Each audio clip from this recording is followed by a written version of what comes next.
Hi, I made a video last night and I've just uploaded it, and it's titled Thatcher, a very British criminal coup, and it's in response to the BBC's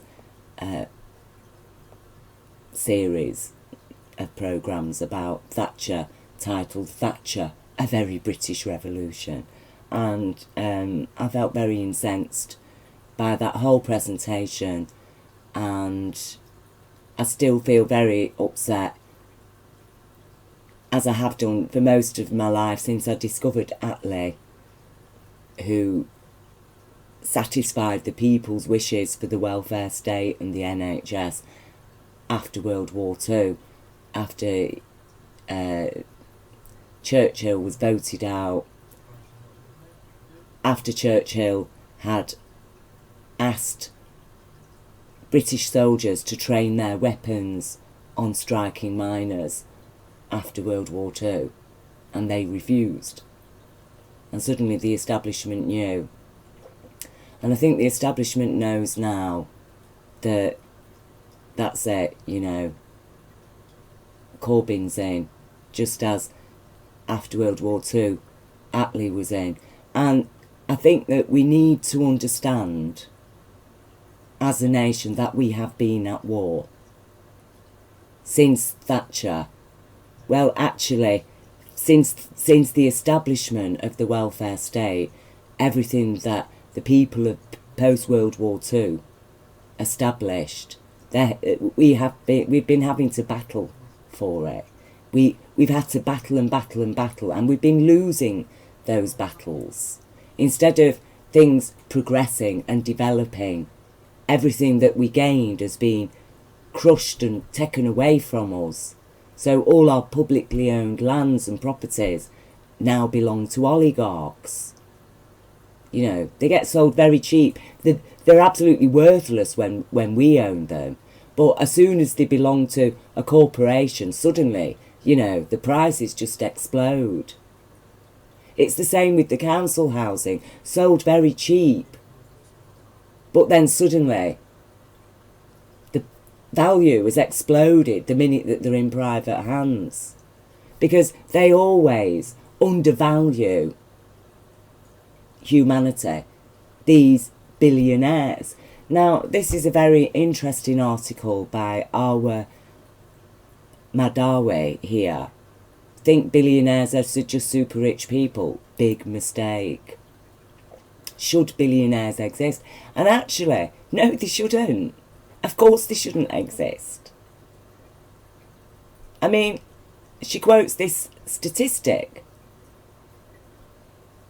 If you made $5,000 every day, starting in 1492, when Columbus arrived in America, you would still have less money than Jeff Bezos, who is worth a net 110 billion post-divorce.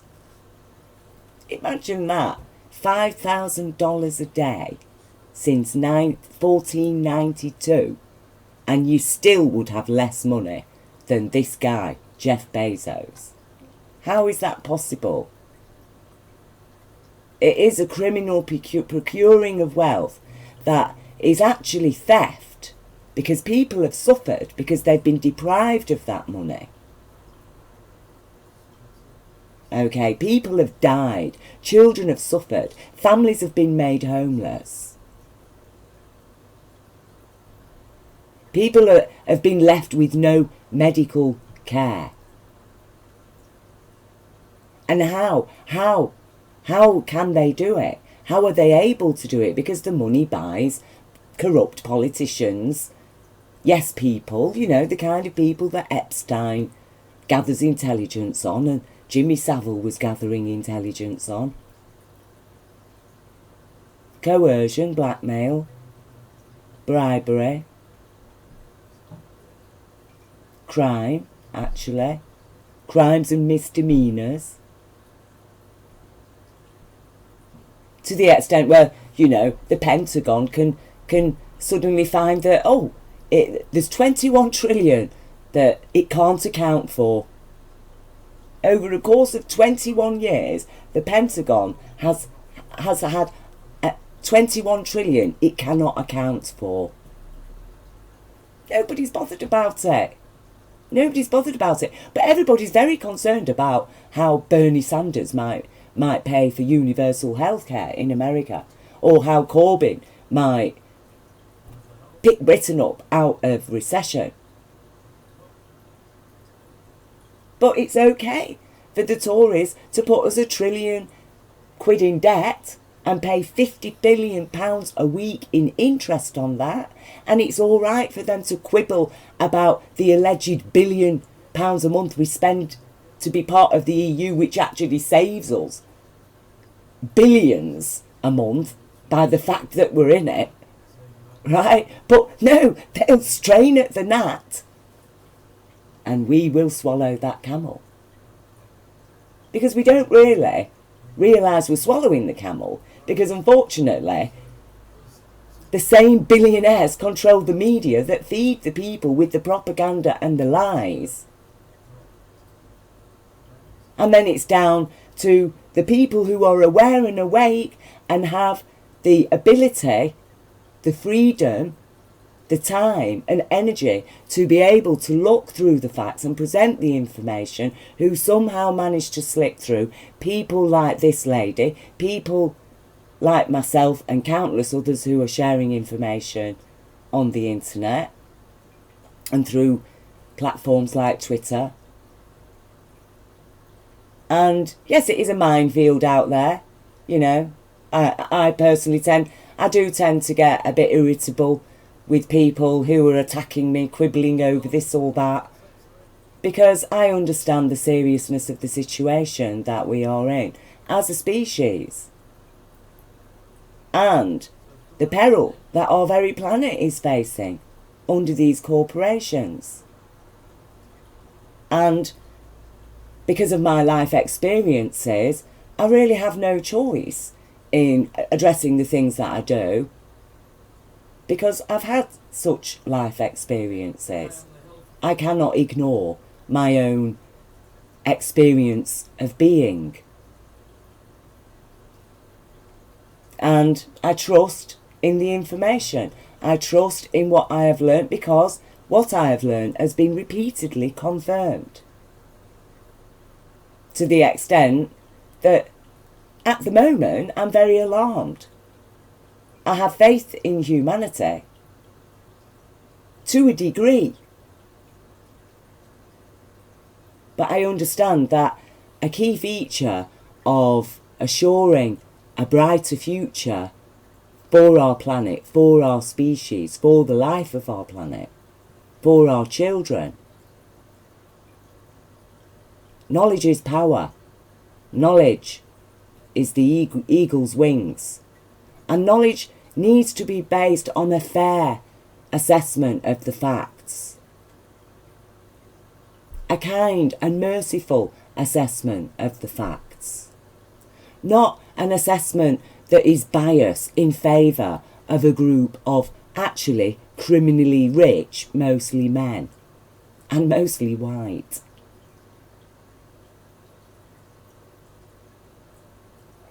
And all of those things, you see, themselves epitomise their whiteness, their maleness, their wealth, their power. All of it is established on the back of a history of racism, sexism, classism, privilege, and these three, for a start, epitomise it. They epitomise it all. And all the institutions they control now continue to serve them. To the extent that actual blatant criminals are in offices of power and appear untouchable. They're above the law. To the extent that, you know, a lawyer on behalf of the alleged president of the United States can say, look, the president can, if he wants, just get on Fifth Avenue and shoot somebody and he wouldn't be able to be prosecuted. And we're being told that is democracy. Well, that could only happen in a world controlled by the kind of consciousness that relies on misogyny and racism and anti-Semitism against any faith, whether it be Hindu, Muslim, Jew, Christian. It could only happen through a power structure established on such crime and criminals. Now, there's no kind way to explain that somebody like Margaret Thatcher was an evil woman serving evil ambitions, satisfying evil objectives. They're evil because they're criminal, because that's what crime is. It is evil. It inflicts horror, disturbance, discomfort, disease on life, and not just human life. It kills for fun. It abuses children for fun. It rapes women for fun. It steals for fun.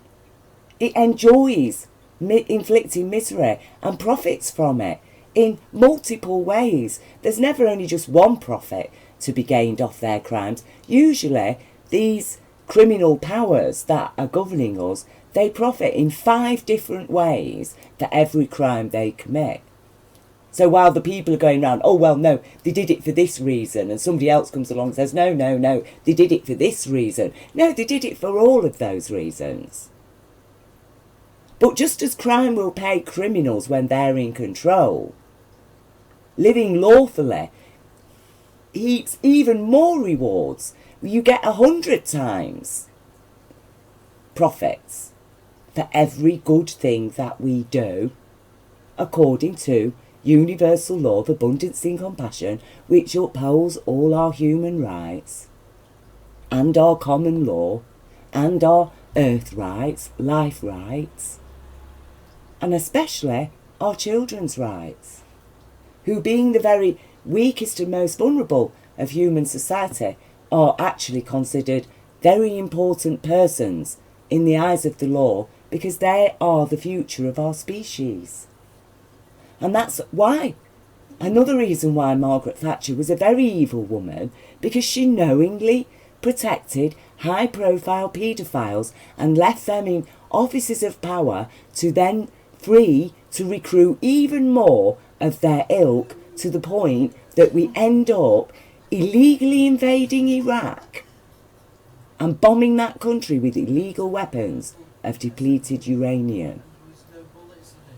You see, there's no kind way to explain to somebody that you are a criminal, and to express the extreme disturbance and distress that those crimes have inflicted against people of compassion. Because compassion is the head cornerstone of universal law. But the builders of Thatcher's design, and who build according to their architectural plans, according to their alleged intellect, well, they threw out the cornerstone, compassion, and replaced it with what should be the stumbling block, ignorance. Ignorance of the law is a stumbling block. You've ignored the law. Oh, people are going to notice. People are going to act to prevent you from causing harm to yourself or others. Not as a punishment. You see, it's these thrive on punishments. Sadism is a huge feature of their criminal pleasures. You know, just give me a righteous reason to go around abusing and killing women, for example. Yeah, witches, they're witches. Yeah. You see, all this crime and punishment business. Very profitable, very, very profitable. But it doesn't make sense, does it? It doesn't make sense when you look at a country like America and you look at the amount of public spending on arresting poor people and incarcerating them and putting them through the courts. The amount of money they're prepared to spend on each individual person. Imagine if they'd spent that on those people as children, invested in their education, in their housing, in their societies. What amazing people would be in America today. And that's what I mean. They rob because they have no intelligence. They rob us of our intelligence because they damage our children fundamentally in every which way you can imagine, through their media, through the food that they feed them, everything.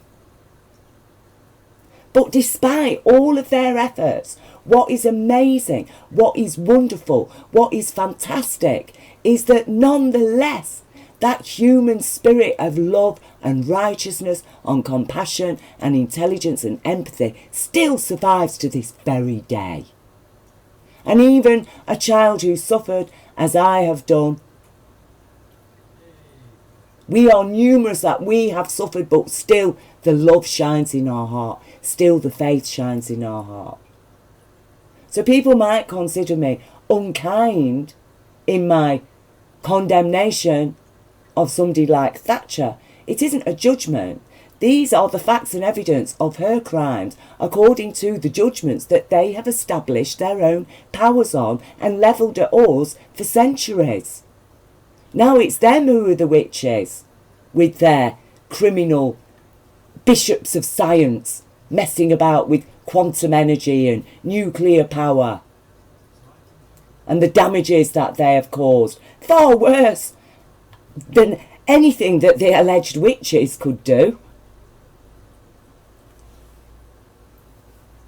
And we need to put that in a context. And, you know, I am a very forgiving person. The moment that somebody arrives at their true universal intelligence and connects with their self, for the wrong things that we have done, we will be filled with remorse and regret. We will feel ashamed. We will feel embarrassed. But that's why forgiveness is there.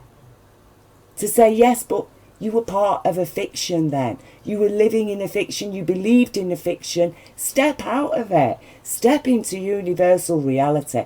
Because we have the power now to turn everything around. Far from reducing this present global population, what we need to do is utilise it. Because these criminals of power have been committing crimes. They have destroyed our planet. If they won't come willingly and join us and abandon their fantasies and self-grandiosities and to share their wealth, then yes, we will perhaps need to arrest them if they're going to set armies up against us to kill us. But ultimately, they're only killing themselves. You know, loving your enemy, you know, to love somebody isn't always to tell them what they want to hear.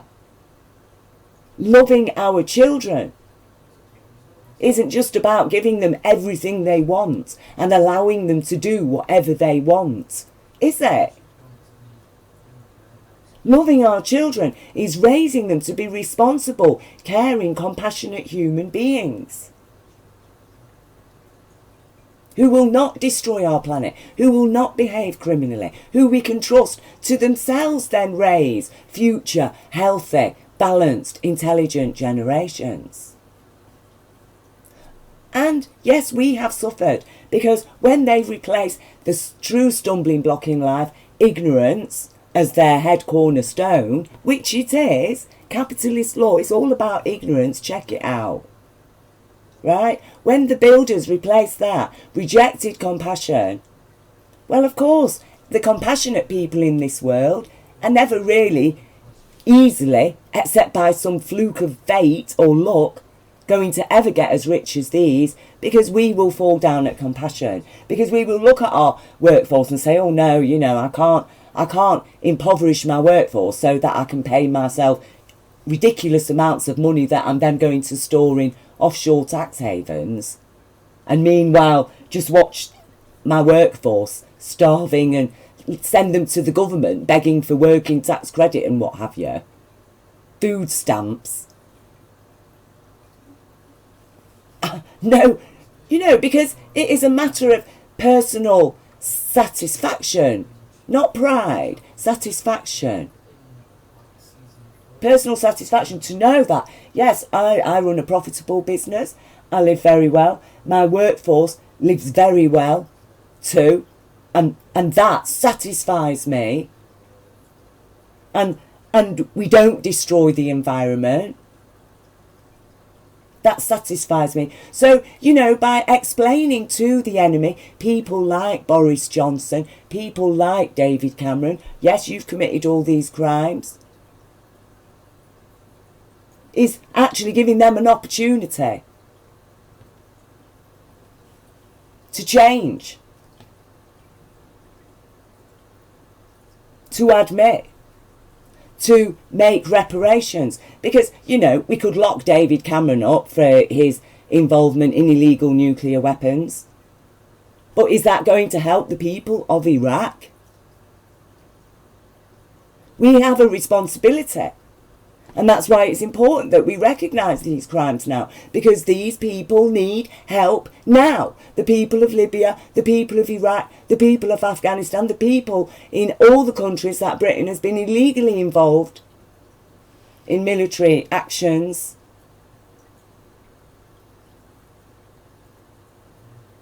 We have a responsibility to those people, and especially the people of Iraq.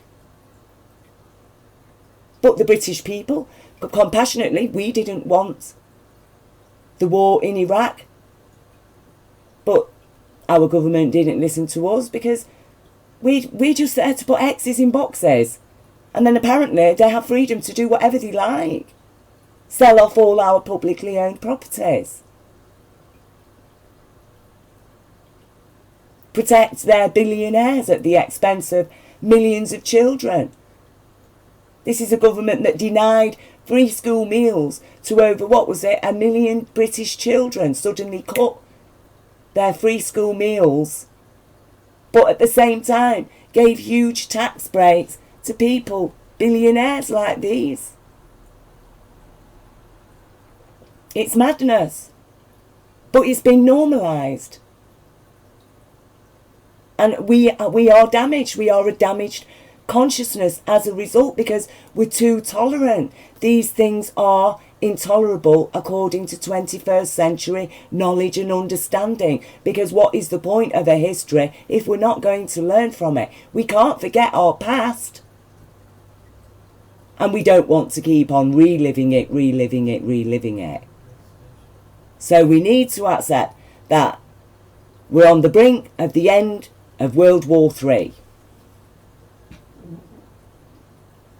In Europe this time, it's been a war of words, a war of policy, economic terrorism, shock and awe strategy, as described by Savid Javid, Chancellor of the Exchequer. That's his plans for Britain. A shock and awe strategy of sweeping fiscal tax cuts, in finally realising Thatcher's dream of Britain becoming a tax haven, Singapore on the Thames, and out of the EU. That was a final dream, the return to the social standards of Victorian Britain. World War II never happened. That wasn't social progress. Well, it's time we really progressed. And we can. As I've repeatedly stated, hemp is our future. We will prosper. We can do it. And it's having that faith and belief in ourselves and the understanding that what we're doing is right and that we are right. And the people who are calling themselves right are actually wrong. Margaret Thatcher is supposed to be a right-wing politician. She was never right. There's nothing right about these people. And so, like I say, it's time that compassion was the head cornerstone once again of the law, because true intelligence, that's how you measure intelligence. That is why our academia is throwing out so many very highly educated criminal minds. Because our measures of intelligence presently do not include compassion. When actually that is the cornerstone of intelligence. If an individual has the capacity to be able to empathise with others, even other creatures, even the needs of plants, that person is an intelligent person. Okay? They might not have the same intellectual skills as somebody with no compassion, like somebody who can memorise 1,000 things. But for the kind of intelligence that we need to lead us, it always must be with compassion and with the law.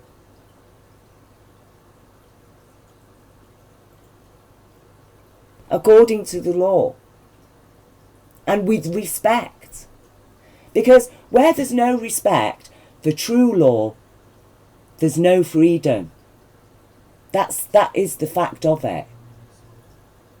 These people, they have thrived, they have grown powerful and wealthy on fear. Respect through fear. That isn't true respect. That kind of respect for fear just breeds criminals, gangs, mobs. They create laws that create criminals, gangs, mobs, like, for example, prohibition. One of the worst laws that ever could have come into being, criminalising highly addictive natural substances. They knew what they were doing. You see, Jesus said, "Forgive them, Father, because they know not what they do." But we've reached the times, these people know exactly what they're doing. So they can't just be blanket forgiven. They need to be confronted with their crimes. They need to face the reality of them in this life. They need to make amends. Some of them do need to be prosecuted. And some of them, and I would say probably a fair portion, probably the majority, need an amnesty. Because we've all been coerced into complicity of complying with the criminal dictates of the societies that we live in. And they've governed us through, actual criminal, corrupt definitions of words like ignorant and ignorance, claiming that if you don't know something, you're ignorant.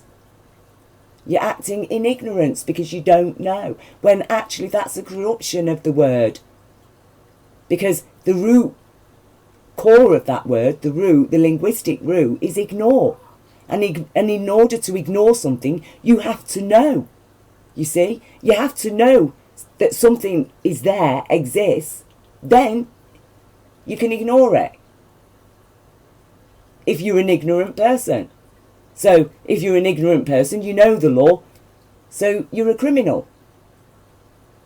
So criminals subvert even our language, like the words ignorance and ignore, to claim that the people who don't know are ignorant, living in ignorance, and therefore they can lawfully be exploited by people who have given themselves power to do it.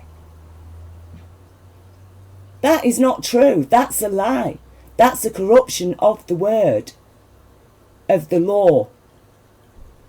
You see? And they'll never get away with it. And crime does not pay. They have a very short time.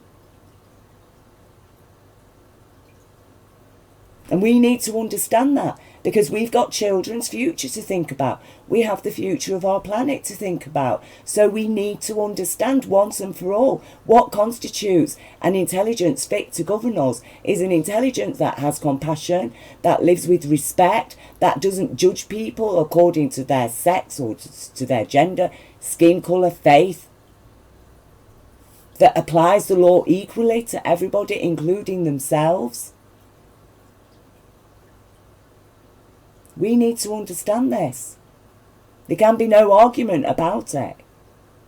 And actually, when you look at every faith, the core of it supports that level of humanity, which essentially is to be like God, isn't it? Kind, compassionate, lawful, reasonable, respectful. responsible, caring, nurturing, developing, progressing, growing.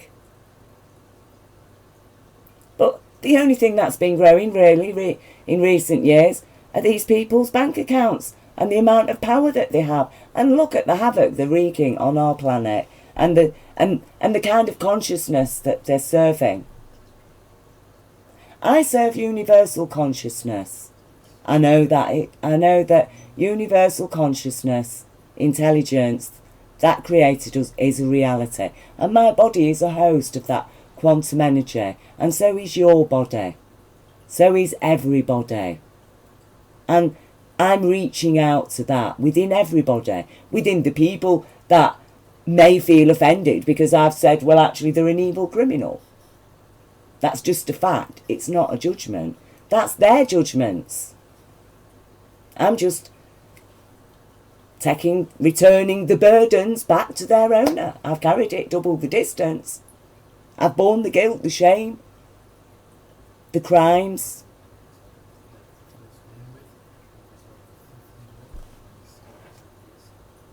We all need to get very, very real.